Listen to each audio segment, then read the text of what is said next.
Louis లయన్కి ఒక కొత్త ఎరుపు రంగు బండి వచ్చింది. అతడు దాన్ని గర్వంగా ఆడుకోవడానికి తీసుకెళ్తాడు. అతడు గట్టిగా అంటాడు, ఇది ఎవ్వరూ తాకకూడదు, ఎవ్వరూ ఎక్కకూడదు, ఎవ్వరూ ఆడకూడదు, ఇది నాకు మాత్రమే అని. ఆ సమయానికి చాపీ చింప్ దగ్గరలోనే ఉయ్యాలపై ఆడుకుంటున్నాడు. ఉయ్యాలపై కూర్చుంటే ఒకవైపు పైకి పోతుంది, ఇంకోవైపు కిందకు దమ్ అని పడిపోతున్నాడు. అది అస్సలు సరదాగా లేదు. చాపీ చింప్ చుట్టూ చూసి లూయిస్ లయన్ని గమనించాడు. అతడు పిలిచాడు, హే లూయిస్, మనం కలిసి ఉయ్యాలపై ఆడుకుందామా అని. లూయిస్ కాసేపు ఆలోచించాడు, ఆపై అంగీకరించాడు. ఇద్దరూ కలిసి ఉయ్యాలపై ఎగిరిపోతూ దిగుతూ నవ్వుతూ ఆడుకున్నారు. కొద్దిసేపటికి లూయిస్ అన్నాడు, చాపీ, నా కొత్త బండిని నువ్వు డ్రైవ్ చేయాలనుకుంటున్నావా అని. చాపీ ఆశ్చర్యపోయాడు.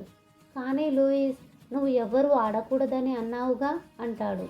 లూయిస్ చిరునవ్వు చిందించాడు. ఇప్పుడు నా ఆలోచన మారింది.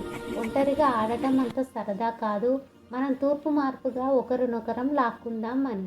అలా ఆ రోజు నుండి చాపీ చింప్ మరియు లూయిస్ లయన్ ఇద్దరూ ఒక మంచి పాఠం నేర్చుకున్నారు. పంచుకుంటేనే ఆడటం నిజమైన ఆనందం అని.